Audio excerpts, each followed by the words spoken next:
cheese. Well, you know, just standard things like they used to duct tape Paul Bearer's kid to a heating duct on the ceiling.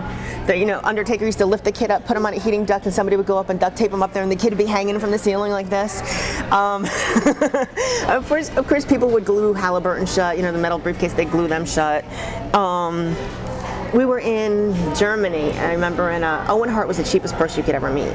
So we'd have our buffet in the morning at our hotel before we went to the airport, and or no matter where we were. And Owen would always take the extra like containers of orange juice, so he'd have drinks on the road instead of having to buy drinks.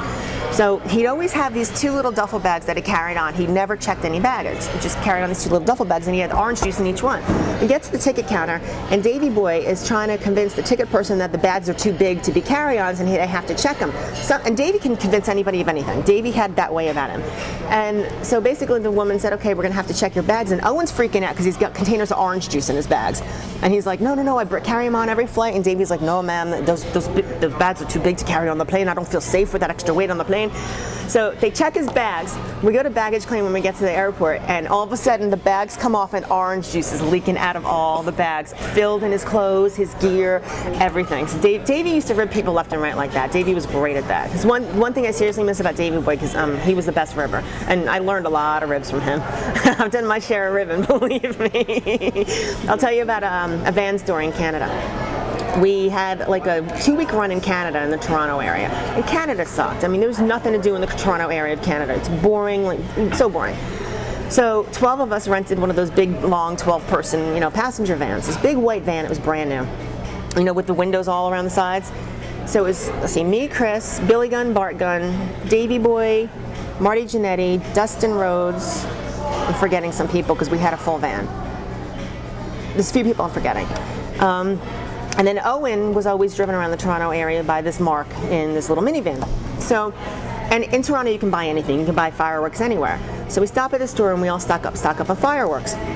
And we're driving in the van, and Owen is driving the Mark's van behind us. So we said, okay, let's screw with Owen and the guy. So we're shooting Roman candles out of the van on the QEW, which is Queen Elizabeth Way. It's like a major highway. We're shooting Roman candles out of the windows of the van at Owen and the other van behind us, shooting them into the grill of the van. But here's all the other cars on the road just seeing fireballs coming at them, and they're swerving off the road. A couple accidents happen. We're cracking up. Then, you know, we're lighting off smoke. It'd be finally quiet in the van, and all of a sudden you hear psst, and Davey Boy would light off a smoke bomb, so the whole inside of the van gets filled with green and red smoke. There's burns in the carpet.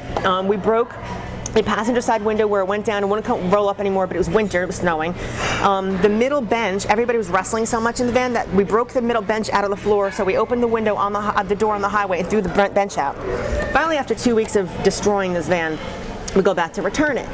And Davey Boy's like, watch what I do. Like I said, Davey can convince anybody anything. We go to return the van, and Davey Boy goes up and goes, I can't believe you'd rent me a van like this. There's burns in the carpet, the window is broken, there's no middle bench. I had my family, my children in this van. How dare you rent me a van like this? Well, the thing is, we got the van brand spanking new. We were the first people to rent it. We returned it trashed. But he was so convincing that they credited the 2 weeks of rental on Davey's credit card and gave him a free year's rental. But the catch is, he didn't rent the van to begin with. It was on somebody else's credit card, but he was so good that they credited the van back to his credit card when it was never even on there. That's how good Davey was. Here's another Davey story. Davey was driving, Lex Luger's in the front, me and Chris were in the back when he first got to WWF. And we're driving around like Pittsburgh or something like that, and Davey goes, watch this. And there's a street, and we see all these lights ahead of us. He's just going through red light after red light, just speeding, not even slowing down. He went to like 6 in a row. Of course, we get pulled over. Cop comes, he's like, sir, don't you realize you just went through 6 red lights? So Davey, with a strong British accent, but officer, I don't understand. I'm from England, and in England, red means go. I have no idea what you mean. The cop believed him and let him go. He believed him that in England, red means go and green means stop. So we pull away, and Davey's laughing. He's like, I knew that would work, and he starts going through more red lights. It was crazy. I mean, seriously, almost every rib that you have to talk about has Davey involved somehow, because he was the king of ribs. It was amazing. Funny bastard, I'll tell you that.